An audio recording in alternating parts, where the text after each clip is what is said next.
Greetings, ladies and gentlemen, and welcome to Tuesday evening, the day after the holiday called Labor Day here in the United States. And this is the day where many people say, hey, school is starting. Hey, vacation is over. We have to get back to work. And in some ways, it's kind of a new startup time. And that makes sense because traditionally, and this is traditionally far more than what we have done before, this is the month for New Year's. That's right, this is New Year's month. And it is that in the Jewish tradition. And I'm going to try and demonstrate to you that perhaps it's a tradition we should all embrace. And then I want to talk to you about something that I learned this weekend that truly mixes and matches and stirs our mind about how we do education and how we raise our children today in these challenging and oftentimes disturbing and confronting times.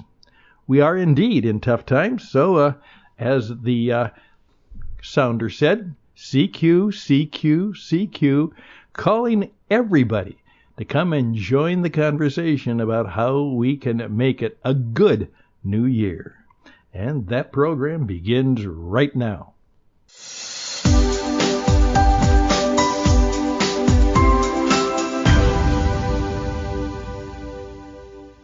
And we do welcome you. Again, my name is Stan Houston, and we try and come to you every weekday.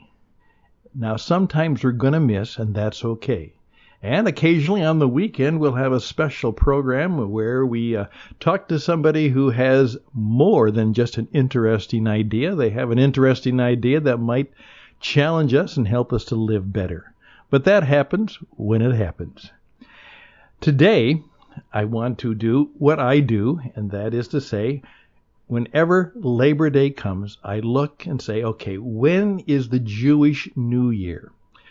The holiday is called Rosh Hashanah, and it just so happens that it's on September 26th, so it's about 3 weeks from today.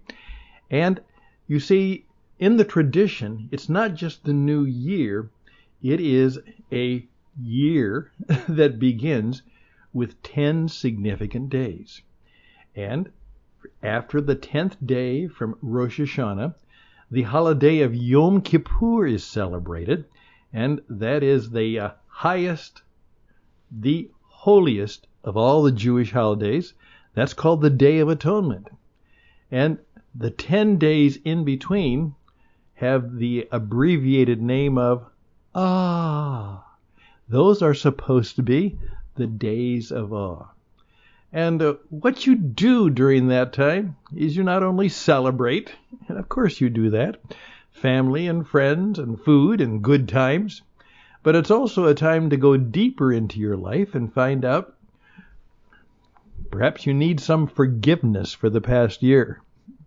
Maybe you have some things you should clean up and clear up from the past year. And then you celebrate the fact that you have another year ahead of you, and then you try and think how you can make it a better year for you, your family, your community, perhaps even the whole world, at least your part of it. And so that's what I encourage people to do. And I've done that for many, many years. In fact, one of my top clients was a very well-known Jewish businessman in the city of Minneapolis, and he knew my own very traditional Christian thinking, and I also very much admired his, what he would say, conservative Orthodox traditional thinking.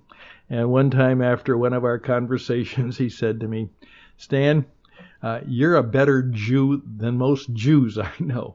And I took that as a compliment. And then he explained that being Jewish is not just supposed to be a part of racial or ethnic identity. Being a Jew is what you believe and what you do and who you are, not just how you were born. And of course, that's all true. So let's press on in thinking how this month can I look at the mess we're in and the chaotic times we have before us, the lack of leadership that we have, The fact that so many people are in a state of anger and discouragement. We have a state where people are what we call, have you heard the term, quitting? They're just kind of quitting. But they're not quitting because it's quiet quitting. They are going to work, still getting a paycheck, but they're not doing very much more than they have to get that paycheck. They're kind of quietly quitting. One of my friends who said that when he was in the United States Navy a number of years ago, that oftentimes you could tell what he called, you would have what we call a road officer or a road master petty chief. And road meant they retired on active duty. They were still on active duty, but they were actually kind of retired or taking a long getting ready retirement. And so how do we build a business in which we stay fully engaged and yet at the same time help and inspire our colleagues, our customers to also do the same thing? I don't have all the answers. I think in a conversation we could come up with more than a few, and we'll talk about that from time to time on this program. But I just want to make this a short program because you're busy, but I want to challenge you with something that I was challenged by in a interview that I saw over the past weekend. Some of you may know that I have a strong admiration for the city of Sioux Falls, South Dakota.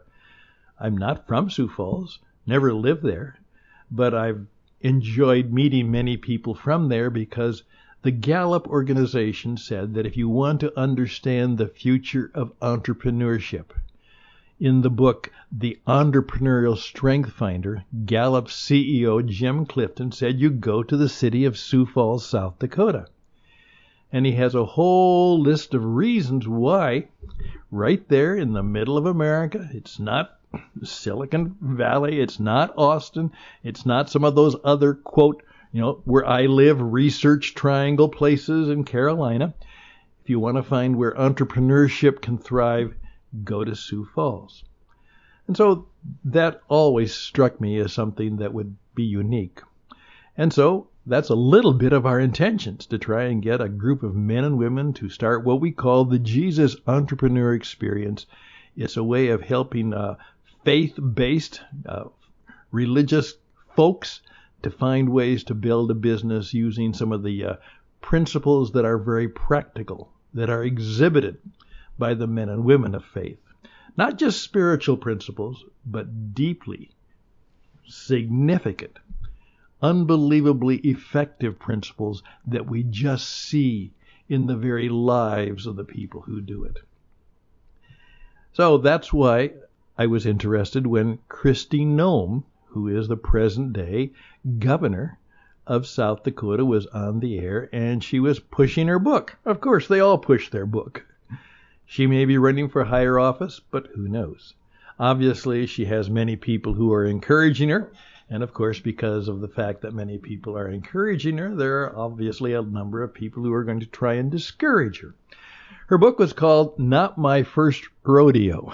And that's an expression I know well because I work with a lot of cowboy Western people. We build podcasts for many of the organizations in the Western cowboy genre.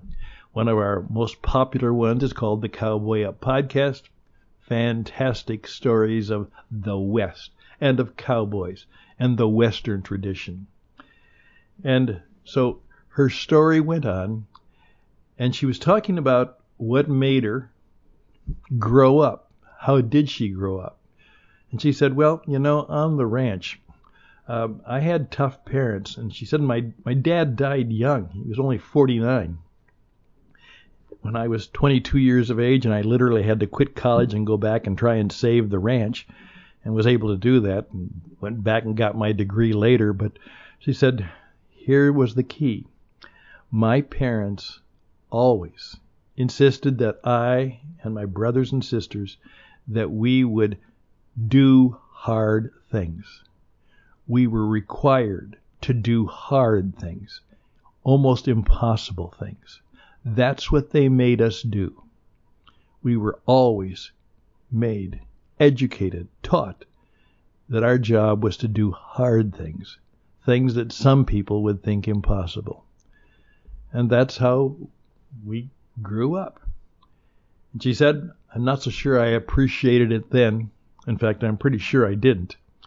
But now I see how wonderfully wise my parents were in helping us learn that to be successful in life, you have to learn how to do hard things.